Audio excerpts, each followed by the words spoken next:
तो अब हम आगे बढ़ते हैं। हम लोगों ने कल नाउन देख लिया था, ठीक है। नाउन में मैंने एक चीज नहीं पढ़ाई है, उसे रखा है मैंने किसके लिए, सेंटेंस के लिए। कि जब हम सेंटेंस में जाएंगे फिर से ये सारी चीजें फिर से एक बार पढ़ना है, तब नजरिया रखना है किसका, सेंटेंस का। तब नजरिया हम किसका रखेंगे, सेंटेंस का रखेंगे। अभी हमारा नजरिया सिर्फ कहाँ तक सीमित है, शब्दों तक, ठीक है। फिर भी आगे प्रोनाउन को समझने के लिए थोड़ा बताना पड़ेगा। नाउन केस के आधार पे भी होता है, सब्जेक्टिव, ऑब्जेक्टिव और पॉसेसिव। सब्जेक्टिव मतलब क्या, कि जब नाउन सब्जेक्ट के जैसे इस्तेमाल हुआ है। अब ये सब्जेक्ट क्या होता है, अगेन सेंटेंस की बात है, ओके। फिर इसके बाद ऑब्जेक्टिव, जब नाउन ऑब्जेक्ट की तरह से इस्तेमाल होता है, ठीक है। और फिर लास्ट में क्या है, पॉसेसिव, ठीक है। ये तीनों चीजें हम कहाँ पर समझेंगे, सेंटेंस में। जैसे सेंटेंस स्टार्ट होगा वैसे ही ये स्टार्टिंग में ही आ जाएगा, तो फिर ज़्यादा परेशानी नहीं होगी। अभी ये बताना यहाँ पर अर्थहीन हो जाएगा, ठीक। तो अब हम समझते हैं नेक्स्ट जो है प्रोनाउन, ठीक। प्रोनाउन को हिंदी में क्या कहते हैं, सर्वनाम कहते हैं, जिसकी परिभाषा मैंने थोड़े बिल्कुल छोटे शब्दों में लिखा है कि word in place of noun, कि नाउन की जगह पे जो शब्द आता है हम उसको क्या कह देते हैं, प्रोनाउन कह देते हैं, ठीक है। अब इसको कुछ भागों में बांटा हुआ है, ठीक। तो देखो इसका मेन मूल, इसका जब मेन काम होगा वो कहाँ पर होगा, सेंटेंस में ही, ठीक है। अभी हमें सिर्फ शब्दों पे ध्यान देना है। शब्दों को हिंदी में क्या कहते हैं, उनका मतलब पता है कि नहीं, ठीक है। अनुवाद बिल्कुल अलग है मतलब से, मतलब हम क्या उसको देख पा रहे हैं, समझ पा रहे हैं, हम रोज इस्तेमाल कर रहे हैं क्या। तो अगर हम रोज इस्तेमाल कर रहे हैं, उसको समझ रहे हैं कि वो क्या है, तो उसको इंग्लिश में क्या कहते हैं, ठीक। सिर्फ इतना ही जोड़ना है। तो ज़्यादा से ज़्यादा फोकस किस पे रहेगा, ज़्यादा से ज़्यादा फोकस रहेगा शब्दों पे, ठीक है। मैं शब्द डिक्टेट करूंगा, तुम्हें क्या करना है, लिख लेना है अपनी बुक में। लिखूंगा नहीं मैं यहाँ पर, मैं बोलूंगा और सुनना और लिख लेना, ठीक है। तो सबसे पहले जो हम बांटते हैं वो किसमें, सबसे पहले जो आता है वो क्या आता है, पर्सनल प्रोनाउन, ठीक है। अब पर्सनल प्रोनाउन को हम क्या करते हैं, तीन भाग में बांटते हैं। एक है फर्स्ट पर्सन प्रोनाउन, मतलब जो बोल रहा है। जैसे मेरा नाम सुमित है, ठीक है, लेकिन मैंने क्या कहा, तो इसमें भी देखो मैं आ रहा है। मैं तो नाम नहीं है, और मैं ऐसे भी नहीं कह रहा हूँ कि सुमित बोल रहा है, क्योंकि मैं कह रहा हूँ मैं बोल रहा हूँ। तो जो मैं है ये क्या है, बोलने वाला व्यक्ति। अपने नाम की जगह पर जो शब्द का इस्तेमाल होता है, जो बोल रहा है, ठीक है, वो क्या है, फर्स्ट पर्सन है। बोलने वाला ही क्या है, फर्स्ट पर्सन, ठीक। तो यहाँ पर दो आते हैं, कौन कौन से, मैं और वी। सिंगुलर में मैं और प्लूरल में वी, मतलब हम, ठीक है। फिर है सेकंड पर्सन प्रोनाउन, जिसके बारे में बोला जा रहा है, ठीक है, या जिसे बोला जा रहा है, जिसके बारे में नहीं, जिसे बोला जा रहा है। जैसे तुम लोग बैठे हो, जैसे तुम सब लोग बैठे हो यहाँ पर, तो तुम क्या हो गया, ये तुम या आप, ओके। तो ये क्या हो गया, सेकंड पर्सन जिसको बोला जा रहा है। तो इसमें भी दो आते हैं, यू एक ही है, सॉरी क्या, यू, जिसका मतलब तुम या आप, ठीक है। फिर थर्ड पर्सन प्रोनाउन है।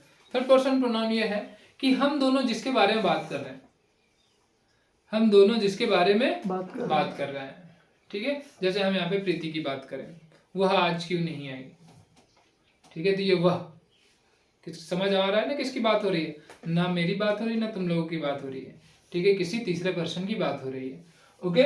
तो ये थर्ड पर्सन प्रोनाउन जिसमें आता है ही, शी, इट, और अगर वही प्लूरल हो जाए तो दे, ठीक। समझ आया।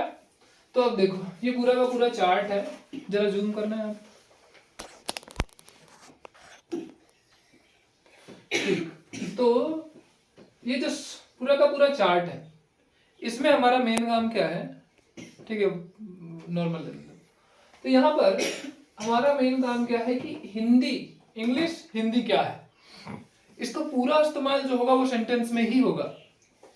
इसका जो पूरा इस्तेमाल होगा वो क्या होगा, सेंटेंस में ही होगा। लेकिन शब्दों को हमें यहाँ पे सीखना है। आई सब्जेक्ट के लिए, आई, मैं, वी, हम, इसको पूरा लिख लेना। मैंने और कुछ नहीं बनाया, पर ये जरूर बनाया। तो इसको क्या कर लेना है, लिख लेना है अच्छे से, और इसको संभाल के रखना है। सेंटेंस में बार बार इस्तेमाल होगा जब हम सीखेंगे, ओके। आई मैं, वी हम, मी मेरे, माई मेरा, माइन मेरा, वी हम, अस हमारे, आवर हमारा, आर्स हमारा, यू तुम, यू तुम्हारे, यूअर तुम्हारा, यूअर तुम्हारे, ही वह, हिम उसके, हीज उसका, हीज उसका, शी वह, हर उसके, हर उसका, हर्ष उसके, इट वह, इट उसके, इट्स उसका, इट्स उसका, दे वे, देम उनके, देयर उसका या उनका, देयर्स उसके। ठीक है, ये जरूर सब लोग लिख लेंगे। ठीक है, फिर आगे आगे जो है वो क्या है, रिफ्लेक्सिव प्रोनाउन। रिफ्लेक्सिव प्रोनाउन वो होता है जहां पे सब्जेक्ट और ऑब्जेक्ट दोनों बराबर है, सब्जेक्ट और ऑब्जेक्ट दोनों बराबर है। अगेन ये फिर से सेंटेंस में ही होगा, तो उसके कुछ शब्द मैं बता देता हूँ। जैसे आई के लिए माई सेल्फ, वी के लिए आर सेल्फ, यू के लिए योर सेल्फ, इट के लिए इट सेल्फ, हिम के लिए हिम सेल्फ, हर के लिए हर सेल्फ, दे के लिए देम सेल्फ्स। ठीक है, देम सेल्फ नहीं होगा, देम सेल्फ होगा। इतने ही हैं। जैसे माई सेल्फ के लिए हो जाता है मैं खुद, मैं स्वयं। आर सेल्फ के लिए हम स्वयं, योर सेल्फ के लिए तुम स्वयं। ठीक, हिम सेल्फ के लिए वह स्वयं, बस स्वयं स्वयं लग रहा है। ये ऐसा होता है जहां पे कर्ता और विषय दोनों बराबर बराबर है। ठीक है, एक ही है। जैसे मैंने खुद से ये काम किया, I done my self this work. ठीक है, खैर ये तो एम्फैटिक। ओके, फिर इसके बाद आगे जब हम बढ़ते हैं तो ये एम्फैटिक, ये क्या होता है, जोर देने के लिए होता है। क्या देने के लिए होता है, ये जोर देने के लिए होता है। जैसे मैंने पहले जो सेंटेंस कहा कि ये काम मैंने खुद ने किया है, तो ये काम पे जोर, मेरे ऊपर जोर देने के लिए था।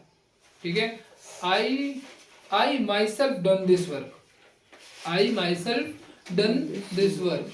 तो देख रहे हो, आई भी है साथ में माई सेल्फ भी है।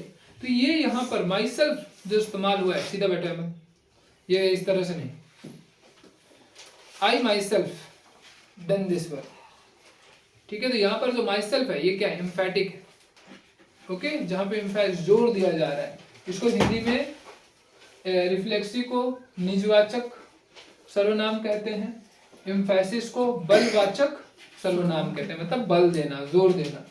ठीक है, फिर है डेमोन्स्ट्रेटिव। ठीक, यहाँ पे इंफिनिटिव भी होना चाहिए, डेमोन्स्ट्रेटिव। डेमोन्स्ट्रेटिव को हम कहते हैं संकेतवाचक सर्वनाम। संकेतवाचक सर्वनाम वो होते हैं जो किसी की ओर संकेत कर रहे हैं। ठीक है, जैसे कहूँ यह मेरी है। ठीक है, समझ रहे हो कि किसी के ऊपर इंगित करना, बोलना। ओके, तो जैसे दिस इज माइन, यह मेरा है। ओके, तो इसके 4 शब्द हैं इंपॉर्टेंट। दिस मतलब वह, दोज मतलब वे, दैट मतलब वह, और दोज मतलब वे। जो दिस है ये किसके लिए इस्तेमाल होता है? ठीक है, कोई चीज पास में रखी है, क्या रखी है, पास में रखी है, और वो सिंगुलर है। ठीक है, जैसे मैं कहूं दिस बॉटल इज माइन। ठीक है, ये है बॉटल मेरी है, तो ये मेरे पास में है इस, और ये एक है। ठीक, फिर इसके बाद मैं जैसे वो लैपटॉप रखा है तो कहूं दैट लैपटॉप इज माइन। ठीक है, वह लैपटॉप मेरा है, तो दैट। ठीक है, जैसे वो किताबें वहां पे रखी हैं, दीज बुक्स, सो दूर है, क्या है वो, दूर है, दोज बुक्स आर माइन। दूर, जो दो शब्द है वो किसके लिए होता है, दूर के लिए, और बहुत सारे, बहुवचन हो। ठीक है, अभी यहाँ पे किताबें रखी हैं, पास में है मेरे, तो मैं कहूंगा दीज बुक्स आर माइन, यह मेरी किताबें हैं। समझ आ गया, ये 4 ही है इसमें। ओके, फिर है इन्फिनेटिव। जो इन्फिनेटिव है ये किस लिए होता है कि एक से ज्यादा है। क्या है, एक से ज्यादा है। जैसे हम कहें someone, someone, anyone, no one, everyone, something, anything, nothing, everything. तो यहाँ पे पर्टिकुलर नहीं होता है। अगर मैं कह रहा हूं समवन, तो पता नहीं है, क्लियर नहीं है। ठीक है, पूरी तरह से हमें मालूम नहीं होता है ये शब्द जब हम कहते हैं, तो ये शब्द जुड़ करके बनते हैं। जैसे वन और थिंग। वन जो होता है वो पर्सन के लिए होता है, इंसान के लिए होता है, और जो थिंग होता है वो किसके लिए होता है, वस्तु के लिए होता है। ठीक, तो जैसे समवन, समवन का कोई व्यक्ति, एनीवन कोई भी व्यक्ति, नो वन कोई नहीं, एवरीवन हर कोई। ठीक है, फिर समथिंग कोई चीज, एनीथिंग कोई भी चीज, नथिंग कुछ नहीं, एवरीथिंग सब कुछ। समझ आ गया? इसके आगे बढ़ते हैं। अब साथ ही साथ इन्फिनाइट में, इन्फिनाइट को हम क्या करते हैं, दो भाग में बांटते हैं। ठीक है, एक साइड तो जो मैंने अभी बता दिया, दूसरा है जो क्वांटिटी बताते हैं। क्या बताते हैं? क्वांटिटी। जैसे ऑल सभी, सब कुछ। ठीक, सम कुछ, एनी कोई भी, नन कोई नहीं, इनफ पर्याप्त, सेवरल कई, मेनी बहुत, लिटिल ये होता है नंबर के लिए। किसके लिए होता है ये? नंबर के लिए। कम, लेस ये किसके लिए होता है? अनकाउंटेबल मतलब मटेरियल के लिए। तो इसका मतलब भी कम, बोथ मतलब दोनों, आइदर दोनों में से कोई एक, नाइदर दोनों में से कोई नहीं। समझ आ गया? इसके बाद है डिस्ट्रीब्यूटिव। डिस्ट्रीब्यूटिव किस लिए होता है? वितरण के लिए होता है। किसके लिए रहता है ये? वितरण के लिए, बांटने के लिए। ठीक, जैसे ईच प्रत्येक या हर एक। ओके, आइदर दो में से कोई एक, नाइदर दोनों में से कोई नहीं, एवरी उसका मतलब भी हर कोई। ठीक है, एवरीवन शुड कम टुमारो, तो कल सबको आना है। तो देख रहे हो ये कैसा है? एवरीवन, तुम सभी को मैंने एक ही शब्द से बोल दिया। ठीक है, each should do their homework, हर एक को अपना किताब, हर एक को अपना होमवर्क क्या करना है? कंप्लीट करना है। ये प्रत्येक, जिससे सबको ही आ गया। समझ रहे हो? ठीक, ऐसे ही किसके लिए होता है कि व्यक्ति हम एक साथ नहीं ले रहे, एक एक को बांट दे रहे हैं। ठीक है, प्रत्येक को उनका ये सेंटेंस, प्रत्येक को उनका ड्यू राइट मिलेगा। ठीक है, मतलब प्रत्येक को उनके काम के अनुसार, उनके काम के अनुसार, प्रत्येक को उनके काम के अनुसार उन्हें भत्ता मिलेगा। ठीक है, each one will get there due right, each one will get there due right, तो मतलब हर एक को यहाँ पर हो रहा है। ठीक है, तो एज का किस तरह से अलग अलग एक एक व्यक्ति पे क्या हुआ? डिफरेंस क्रिएट हुआ। ठीक, समझ आया? आगे रिलेटिव। अब ये रिलेटिव क्या है?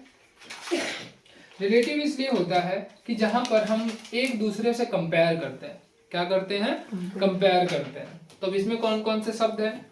हु जो कौन, हुम जिसे, हुज जिसका, विच जो, दैट का मतलब भी जो है।